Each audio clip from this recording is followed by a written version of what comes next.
Alpha Grace AG Church presents Living Word Jesus, ஜீவ வார்த்தை இயேசு. யோவான் எழுதின சுவிசேஷம் 2:14. தேவாலயத்தில் ஆடு மாடுகள் புறாக்கள் இருக்கிற எல்லாரையும் அங்க கண்டு அப்படின்ற தேவ ஆலயத்தில் இயேசு ஆண்டவர் ஆலயத்தில் போய் அந்த ஆலயத்தை பார்த்துவிட்டு அங்கிருந்த ஆடு மாடுகள் புறாக்கள் விக்கிரமங்களெல்லாம் விரட்டிட்டு சொன்னாரு, இந்த ஆலயம் பிதாவின் வீடு. கண்களை மூடி ஜெபிப்போம். கர்த்தர் நம்மோடு வார்த்தைகளை கொண்டு பேசுவாராக. சர்வ வல்லமுள்ள தேவனே, இந்த நாள் ஆராதனையில் எங்களோடு கூட இருக்கிறதற்காக நன்றி. எங்கள் ஆராதனைகளை ஏற்றுக்கொண்டு துதிகளை ஏற்றுக்கொண்டு இப்பொழுது இந்த வார்த்தையினால் எங்களோடு கூட நீர் பேசும். இயேசுவின் நாமத்தில் பிதாவே, ஆமென். ஆலயம் பிதாவின் வீடு. அப்போ பிதாவின் வீடாகிய ஆலயம், பிதாவாகிய தேவன் இந்த பூமியில் பரிசுத்த ஆவியானவர் மூலம், இயேசு கிறிஸ்துவின் மூலம் நம்முடைய ஆராதனையில் நம்முடைய ஆலயத்தில் வந்து நம்ம உலாவி அசைவாடி நம்மை ஆசீர்வதிக்கிறார். அப்போ இந்த ஆலயம் பிதாவின் வீடு. அன்றைக்கு இருந்த அந்த ஜனங்கள், அன்றைக்கு இருந்தவர்கள் தேவனுடைய ஆலயத்தின் அந்த மகிமையை தெரியாமல் ஆடு மாடு விற்கிற இடமா புறா விற்கிற இடமா அதை மாத்திட்டாங்க. இன்றைக்கு கூட கர்த்தருடைய ஆலயம் என்றால் அநேகருக்கு அவனுடைய மகிமை தெரியாமல், தேவனுடைய ஆலயம் என்றால் இல்லை சும்மா போய் உட்கார்ந்துட்டு வரணும், ஏதோ போயிட்டு வரணும், ஏதோ காணிக்கை போடணும், ஒன்னு செய்யணும், பாட்டை கேட்கலாம், இப்படி அநேகருடைய எண்ணம் ஆலயத்தை பற்றி அவ்வளவுதான் இருக்கு. ஆலயம் பிதாவின் வீடு. இன்னைக்கு இந்த பிதாவின் வீடாகிய ஆலயத்தில் உள்ள 7 விதமான காரியங்களை நாம் பார்க்க போறோம். ஆலயமாகிய பிதாவின் வீடு எப்படிப்பட்டது, ஏன் அந்த ஆலயம் பிதாவின் வீடு என்று அழைக்கப்படுகிறது என்பதை நாம் பார்க்க போகிறோம். முதலாவது, ஆலயமாகிய அந்த பிதாவின் வீடு அவருடைய நாமம் விளங்குகிற இடம். முதல்ல 2 சாமுவேல் 7ஆம் அதிகாரம் 13வது வசனத்திலே நாம் பார்க்கிறோம், என் நாமத்திற்கென்று ஒரு ஆலயம் என்று சொல்கிறார். என் நாமத்திற்கென்று ஒரு ஆலயம். அப்படி என்றால் ஆலயத்தில் யாருடைய நாமம் இருக்கிறது? கர்த்தருடைய நாமம். தேவனுடைய நாமம் மிக முக்கியம். அவருடைய நாமம். இன்றைக்கு கூட நாம் வேத பாடத்திலே கர்த்தருடைய நாமத்தை சிந்தித்துக் கொண்டிருக்கிறோம். ஆண்டவருடைய நாமம் எவ்வளவு முக்கியமானது என்று பார்த்துக் கொண்டிருக்கிறோம். அப்ப தேவனுடைய ஆலயத்தில் அவருடைய நாமம் இருக்கிறது. ஆகவே அந்த நாமம், தேவனுடைய நாமம் மகிமைப்பட, தேவனுடைய நாமம் விளங்குவதற்காகத்தான் தேவன் இந்த பூமியில் ஆலயத்தை வைத்திருக்கிறார். அங்கு வேற ஆட்கள் பேரு, வேற காரியங்கள்லாம் அங்க பெருசாகி வேற காரியங்கள் அங்க எக்ஸ்ப்ளோஷன் ஆகக்கூடாது, அல்லது அங்க வெளிப்படக்கூடாது, ரிவீல் ஆகக்கூடாது. அப்ப தேவனுடைய நாமம், அந்த வசனம் அப்படி சொல்லுகிறது, he will build a house for my name, for my name I will establish the throne, the kingdom forever. அதாவது என் நாமத்திற்கென்று ஒரு ஆலயம். தேவனுடைய ஆலயத்துல யாருடைய நாமம் இருக்கிறது? அவருடைய நாமம் இருக்கிறது. அங்க அவருடைய நாமத்தை சொல்லி பாடுவது, அவருடைய நாமத்தை சொல்லி துதிப்பது, அவருடைய நாமத்தை சொல்லி ஜெபிப்பது, அப்படி அவருடைய நாமத்தை நாம் சொல்லும் போது அங்க என்ன நடக்குது? அற்புதங்கள் நடக்கிறது, அதிசயங்கள் நடக்கிறது. ஆகவே முதலாவது தேவனுடைய நாமம் விளங்குகிற ஆலயம், அதுதான் பிதாவின் வீடு. இரண்டாவதாக நாம் அந்த 2 சாமுவேல் 22ஆம் அதிகாரத்தில் 7ஆம் வசனத்திலே நாம் இங்கே பார்க்கிறோம், என்னுடைய நெருக்கத்திலே கர்த்தரை நோக்கி கூப்பிட்டு ஆலயத்திலிருந்து அபயமிட்டேன், அவர் என் சத்தத்தை கேட்டார். கர்த்தருடைய ஆலயத்துக்கு வரும்போது நம்முடைய நெருக்கங்கள், நம்முடைய குமுறல்கள், வேதனைகளை நினைத்து கதறி ஆண்டவர் நோக்கி, ஆண்டவரே உதவி செய்யும், இறங்கும் என்று ஆலயத்தில் வந்து கதறும் போது கர்த்தர் நம்முடைய சத்தத்தை கேட்கிறார். ஒவ்வொரு இடங்களுடைய ஜபத்திற்கும் ஒரு வித்தியாசம் இருக்கிறது. உங்கள் வீடுகளில் தனி ஜபம் பண்ணும் போது அதுக்குரிய வல்லமை, தனிமையில 21 நாள் 40 நாள் அப்படி ஜபிக்கணும்னு சொல்லி அதற்குரிய நேரத்தை ஒதுக்கி ஜபிக்கும் போது அதற்குரிய வல்லமை. உபவாச ஜபங்கள், சபையில் வைக்கிற ஜபங்கள் எல்லாம் வந்து ஜபிக்கும் போது ஆலயத்துல ஊழியர்களோடு விசுவாசிகளை இணைந்து கர்த்தருடைய ஆலயத்தில் அவருடைய சமூகத்துல வந்து ஜபிக்கும் போது அதற்கு ஒரு வல்லமை இருக்குது. நம்முடைய ஜபத்தில் ஒவ்வொன்றிலும் ஒரு வல்லமை. தனி ஜபத்தில் ஒரு வல்லமை, குடும்பமாக ஜபித்தால் அதற்குரிய வல்லமை, ஆலயத்தில் வந்து ஜபித்தால் அதற்கு ஒரு வல்லமை இருக்கிறது. ஆகவே இங்கே தாவீது சொல்லுகிறார், என் நெருக்கத்தில் கர்த்தரை நோக்கி அபயமிட்டேன், ஆலயத்திலிருந்து கர்த்தரின் சத்தத்தை கேட்டார். நான் ஏற்கனவே ஆலயத்தை பற்றி உங்களோடு சொல்லும் போது 3 வித ஆலயம்.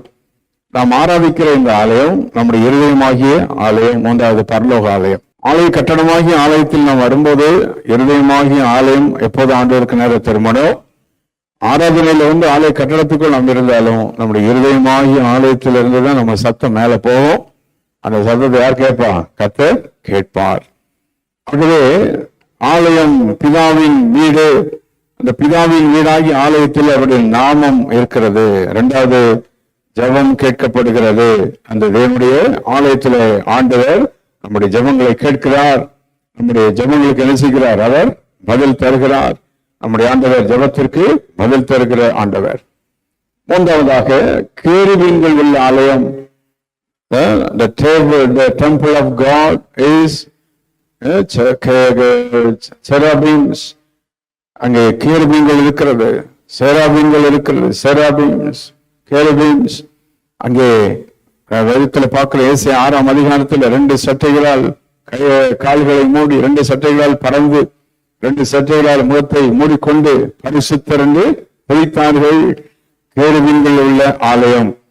எசேக்கியேல் 10ஆம் அதிகாரம் 3ஆம் வசனத்தில் நாம் அங்கே வாசிக்கிறோம். கேருபீன்கள் ஆலயத்தின் வலதுபுறத்தில் இடதுபுறத்தில் இருந்தது. இது எதை குறிக்கிறது? ஆலயம் என்றாலே துதிதான், பாடல், ஆராதனை. ஆலயத்துக்கு வந்துவிட்டால் விடுதலையோடு யாரை ஆராதிக்கணும்? கர்த்தரை ஆராதிக்க வேண்டும். ஆலயத்திலிருந்து துதி, தேவனை ஆராதிக்கிற ஆராதனை, பாடல், கர்த்தருடைய வார்த்தை, இவைகள் மிக முக்கியம். அதனால இயேசுவுக்கு அந்த கோபம் வந்தது. பிதாவின் வீடு, இது அவருடைய நாமத்துக்காக இருக்க வேண்டிய ஆலயமாயிற்று, இங்க அவருடைய நாமம் இல்லையே. கேருபீன்கள் உள்ள ஆலயமாயிற்று, துதி இருக்க வேண்டுமே, அது இல்லையே. இன்னைக்கு கூட நம்முடைய ஆலயங்கள் மகிமையான ஆலயங்களாய் மாற வேண்டும், துதியின் ஆலயங்களாய் மாறணும். இன்னும் நம்முடைய ஆலயம் நல்ல துதியின் ஆலயம், மகிமையின் ஆலயமா மாறணும், நல்ல துதிக்கிறவங்கள மாறணும். எல்லாரும் வந்து நல்ல துதிக்கணும். ஜனங்கள் கர்த்தர் நல்ல விடுதலையோடு ஆராதிக்கணும்.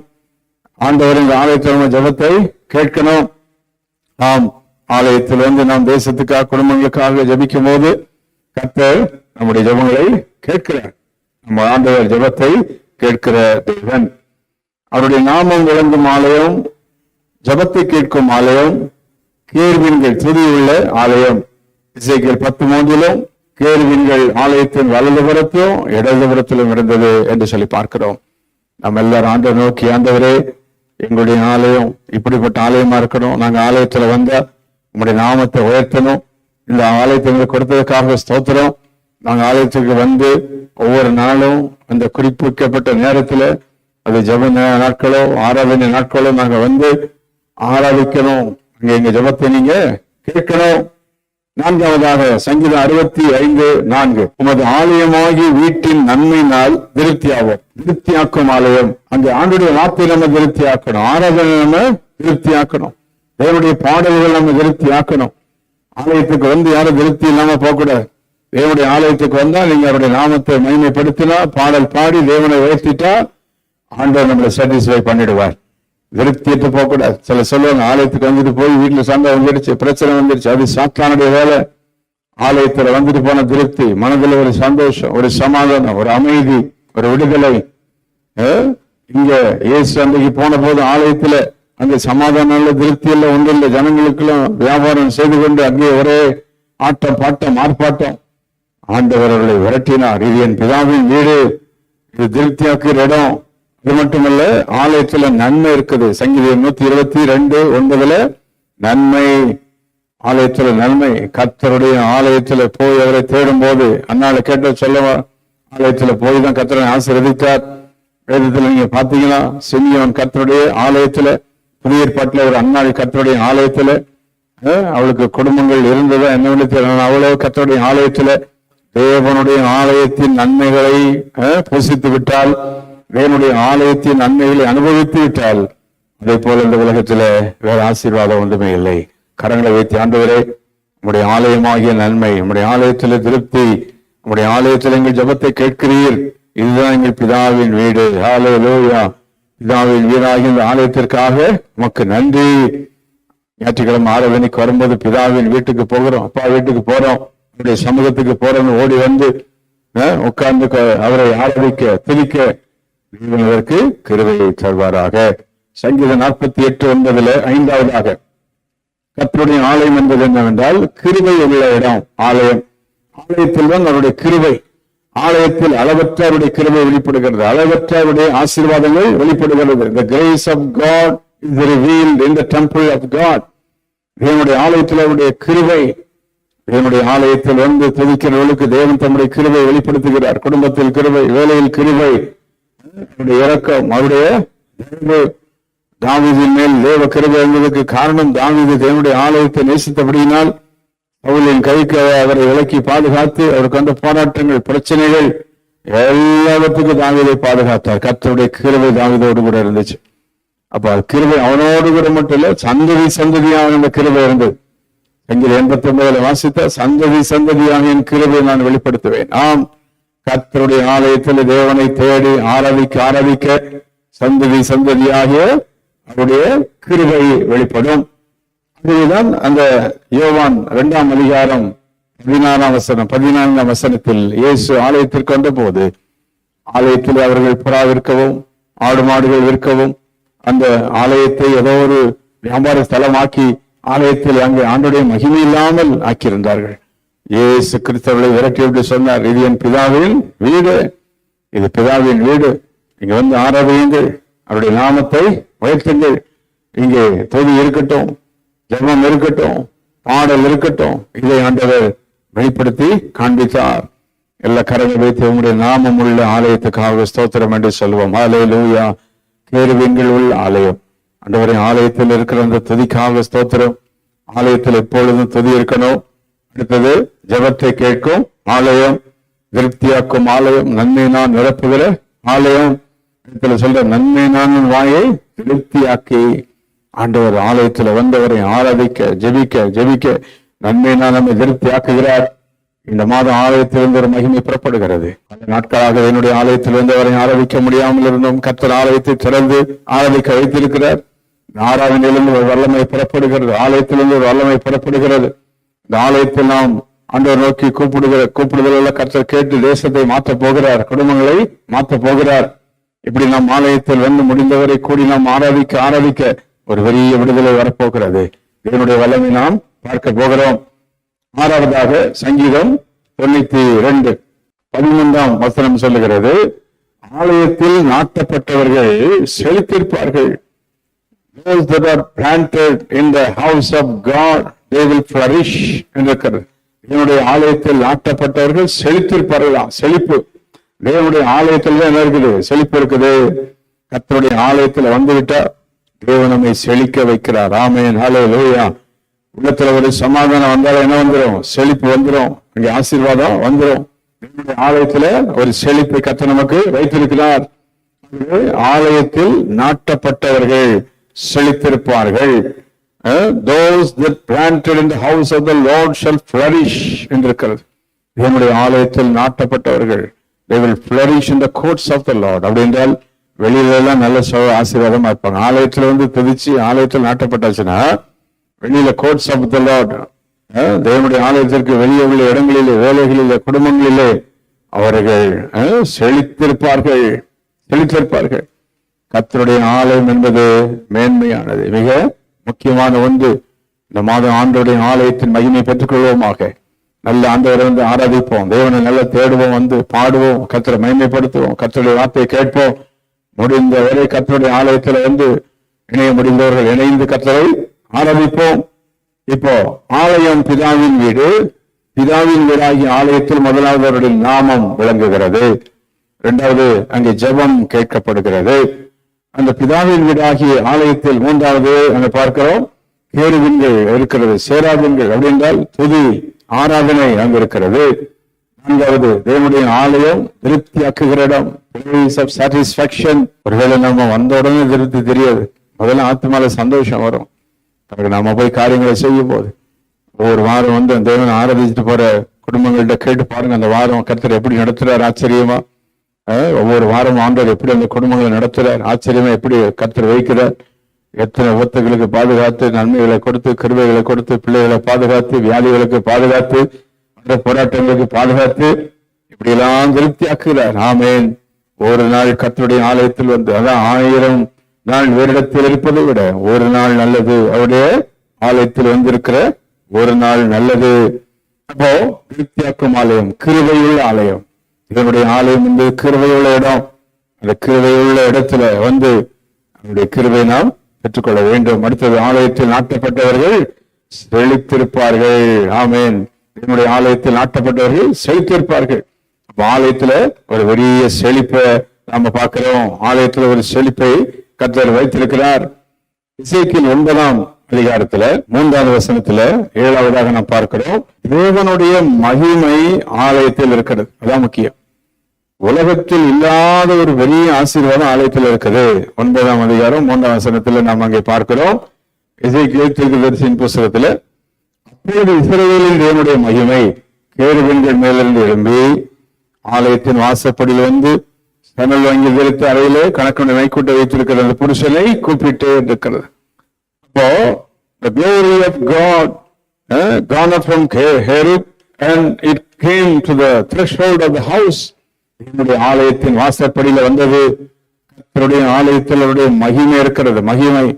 ஆமென். நம்முடைய வாழ்வில் இந்த பூமியில் இருக்கிற மற்ற மகிமை எல்லாம் இருக்குது. மனத்திலான வர மகிமை, வேலையில வர மகிமை, அந்த மகிமையோட தேவனுடைய மகிமை. ஆமென். ஹல்லேலூயா.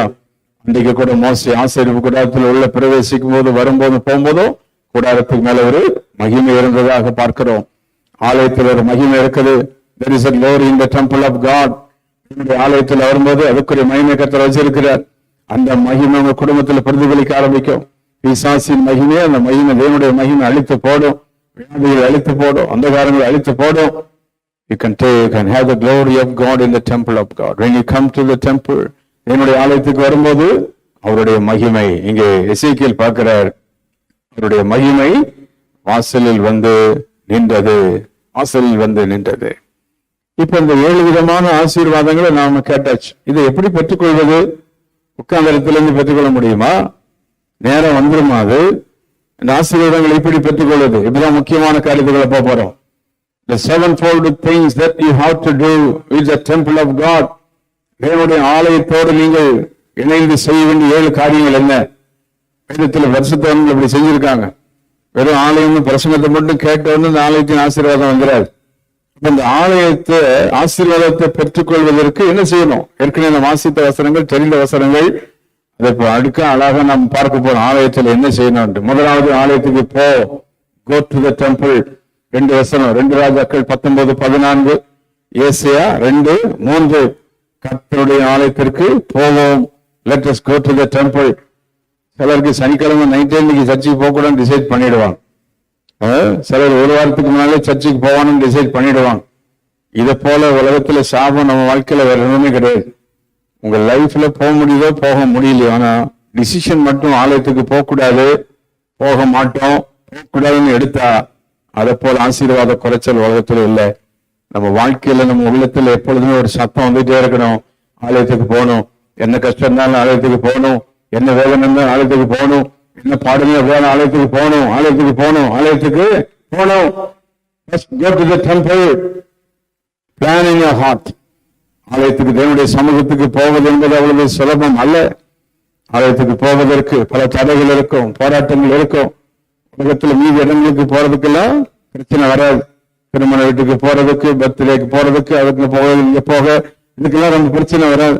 நான் ஆலயத்துக்கு போறது, going to the temple of God. அதான் ஏசாயா 2:3 அங்கே நான் வாசிக்கிறோம். கர்த்தருடைய ஆலயத்திற்கு எல்லாரும் ஓடி வருவார்கள். போவோம். இரண்டாவது, போக வேண்டும். முதலாவது போக வேண்டும். இரண்டாவது என்ன செய்யணும்? கர்த்தருடைய ஆலயத்தின் ஆசீர்வாதம் நம்முடைய வாழ்வில் வருவதற்கு, ஆலயத்தின் வேலைக்காக, தேவனுடைய ஆலயத்தின் பணிகளுக்காக நாம் எதையாவது செய்யணும். 1 நாளாகமம் 29:16 தாவீது ஆலயத்திற்காக நிறைய பொருட்களை சவதரித்து, கர்த்தருடைய ஆலயம் கட்டப்படணுமே இந்த வாஞ்சை. வெறும் ஆலயத்துக்கு நாம் வந்துட்டு போறது மட்டுமல்ல, அந்த ஆலயத்திற்காக, அதன் வேலைக்காக தாவீது பொருட்களை சவதரித்தான். He gathered things for the church, the temple of God. நம்முடைய வாழ்வில் தேவனுடைய ஆலயத்துக்கு செய்கிற ஒவ்வொன்றும் it is being counted. இந்த உலகத்தில் யாருக்கு என்ன செஞ்சாலும் அது ஒருவேளை மெமரியா இருக்காது. ஆனா தேவனுடைய ஆலயம், கர்த்தருடைய ஆலயத்துக்கு நாம செய்கிறது, ஒரு நாள் பரலோக ஆலயத்துக்கு நாம் போகும்போது it will be remembered.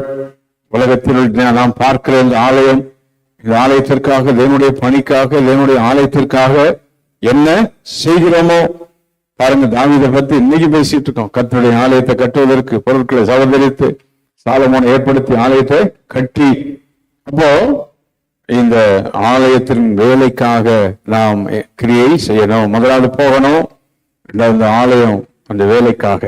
நம்ம ஆலயம் எப்படி நடக்குது, என்ன செய்யுது, இந்த ஆலயம் என்ன செய்யலாம், இந்த ஆலயத்துக்கு நம்ம என்ன மாதிரி பின்னால இருந்து உதவியா இருக்கலாம்னு சொல்லி இப்படி ஆலயத்திற்காக கிரியை செய்கிறவர்களை கர்த்தர் கனப்படுத்துகிறார். மூன்றாவது 2 நாளாகமும் 20:5 ஆலயத்தில் நின்று ஜெபித்தான் என்றிருக்கிறது. ஸ்டாண்டிங் இன் தி டெம்பிள், ஆலயத்தில் போய் நின்று என்று, என்னுடைய ஆலயத்தில் போய் நிற்கணும்.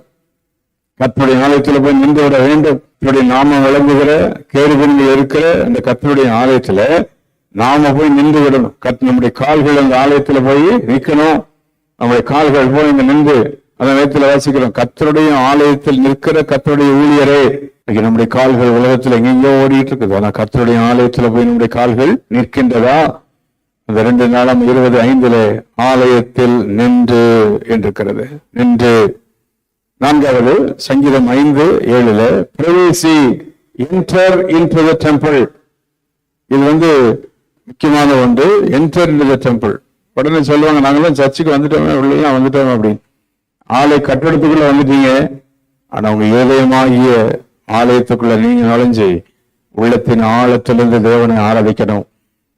Enter into the temple. வெறும் கட்டடத்துக்குள் மட்டும் என்டர் ஆகாம உங்க இருதயமாகிய ஆலயத்துக்குள்ள என்டர் ஆகி தேவனை மகிமைப்படுத்தணும். சிலர் ஆலயத்துலதான் உட்கார்ந்து இருப்பாங்க, அவ்வளவு உலக யோசனை, உலக எண்ணம். வீட்டுல போய் என்ன செய்யன்னு சொல்லி ஆலயத்துல இருக்கிற மாதிரிதான் இருக்கும், சரீரம் தான் இருக்கும், சிந்தனை புற இங்கே இருக்கும். ஆலயத்துல பிரவேசி, என்டர் இன்டு தி டெம்பிள். ஆலயத்துல உட்கார்ந்து தேவனுடைய சமூகத்துல வந்தா, ஆலயத்துல வந்திருக்கேன், அடுத்து என்ன பாட்டு, அடுத்து என்ன பாடல், அடுத்து என்ன வசனம், அண்டர் என்ன பேச போறார், நம்முடைய ஆலயம் இதான் ஆலயத்துல பிரவேசிக்கிறது.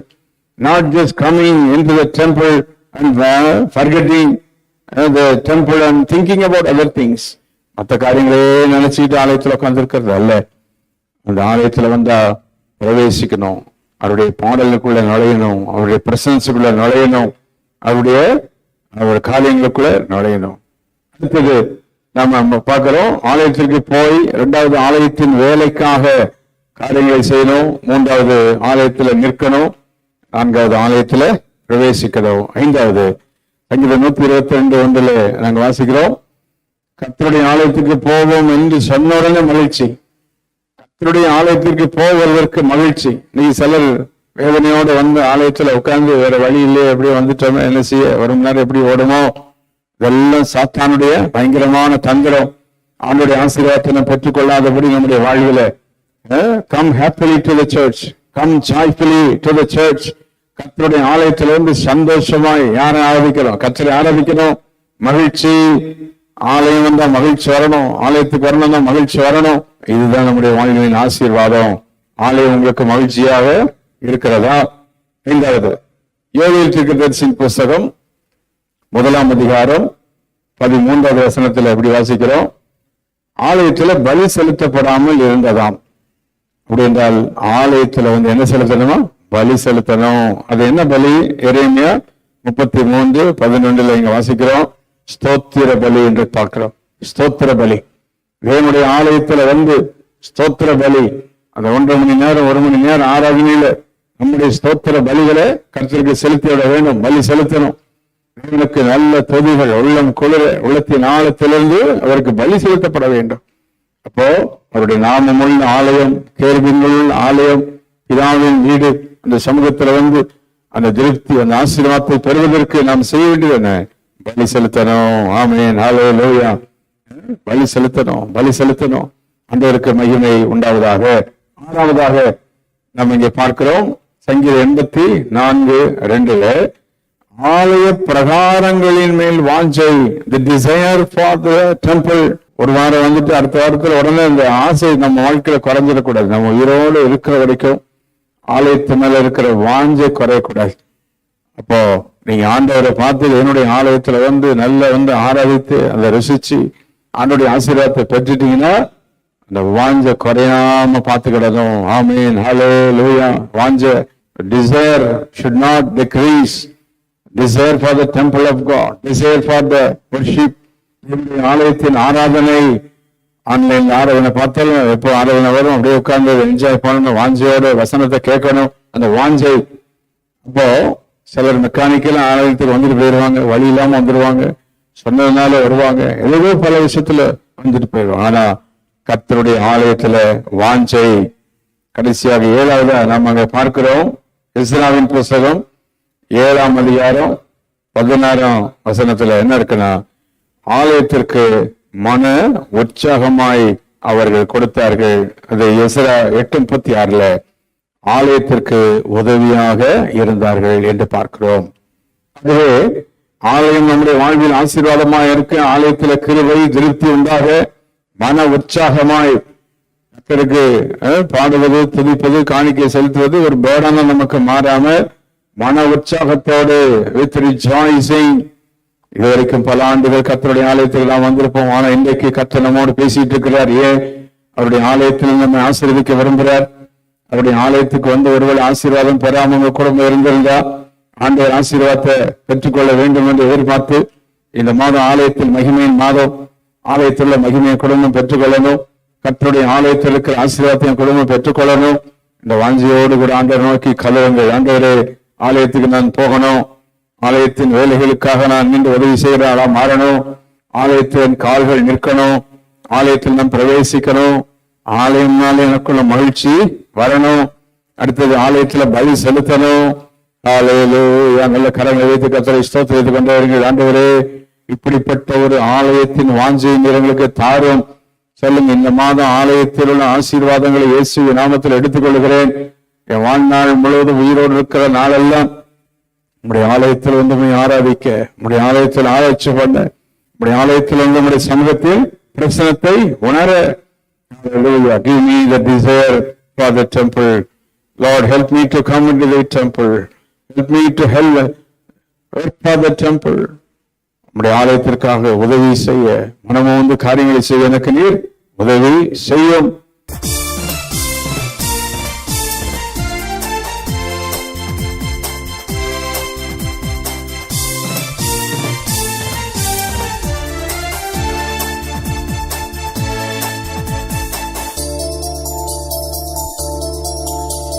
Our address: Reverend J. James Salaman, Alpha Grace AG Church, number 620, East Coast Road, Pudupatnam, Kalpakkam, 603102.